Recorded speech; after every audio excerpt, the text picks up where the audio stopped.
क्या हुआ है डेयरडेविल के एपिसोड 6 में एक बॉडी दिखाई जाती है। आगे चल के म्यूज के बनाई गई एक पेंटिंग को साफ करते हुए दिखाया जाता है, जहाँ पे दूसरी तरफ हमारा मैट परेशान है और अपने दोस्त नेल्सन को याद कर रहा है। वहाँ एक लड़की पहुंच जाती है और बताती है कि वो एक बुक लिख रही है विजिलेंटिस के ऊपर कि वो मास्क क्यों पहनते हैं। और वो मैट से पूछते क्या वो उसे पनिशमेंट मिला सकता है या फिर डेयरडेविल से। जहाँ विल्सन फिस्क से मिलने एक आदमी आता है उससे पैसे मांगने, और फिस्क उसे मांगी गई कीमत से ज्यादा देने के लिए तैयार हो जाता है। फिस्क के सामने एक आदमी आता है और वो बताता है कि वो जिन पेंटिंग्स को मिटा रहे हैं उन्हें इंसानों के खून से बनाया गया है। जहाँ दूसरी तरफ मैट अपने ऑफिस में रहता है, वहीं हेक्टर की नीज पहुंच जाती है और बताती है कि हेक्टर किसके पीछे था जब उसकी मौत हुई। मैट कहता है कि वो ज्यादा कुछ कर नहीं सकता, उसे पुलिस से बात करनी चाहिए। हेक्टर की नीज वहां से चली जाती है। फिस्क के सामने पुलिस वाले और डीएनए रिपोर्ट्स आ जाते हैं, जहाँ एक ऑफिसर बताता है कि इसमें 18 अलग अलग डीएनए मिले हैं, यानी कि लगभग 60 विक्टिम होंगे। फिस्क कहता है कि इस बात को अभी दबा दो, हमें कुछ और करना होगा। कुछ लड़कियां एक गली में पहुंच जाती हैं और कहती है कि यार क्या तुम म्यूज हो, हमें तुम्हारे साथ एक फोटो चाहिए, बस यहीं पीछे से। और म्यूज भाई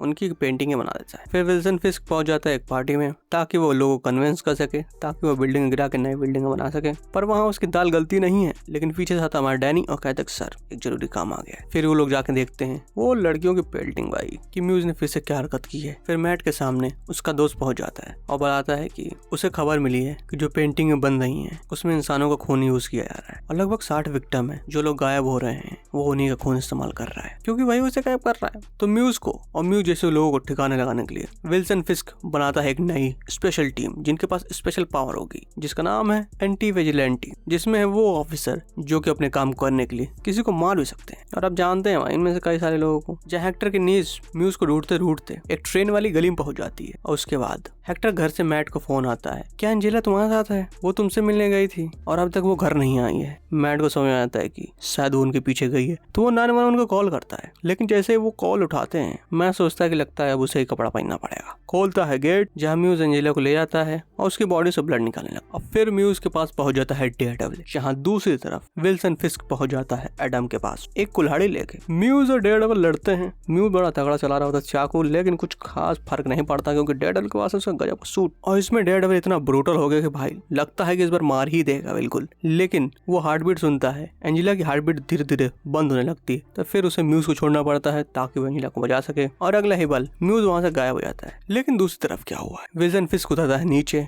एडम को सुनाता है तगड़ी कहानी कि वो अपने टाइम पे अपने से ट्रिपल साइज वाले लोगों से भी भिड़ चुका है, और कहता है कि तुमसे भिड़ने के लिए यार मुझे किसी हथियार की जरूरत नहीं है, पर मुझसे भिड़ने के लिए तुम्हें जरूरत है। तो वो कुल्हाड़ी एडम की तरफ फेंकता है और फिर एडम और विल्सन फिस्क एक दूसरे से भिड़ते हैं, और जो मारता है विल्सन फिस्क भाई उसका खोल लेता है मुंह, और दोनों कैरेक्टर अपने पुरानी जगह पर वापस आ चुके हैं। और ये एपिसोड यहीं खत्म होता है।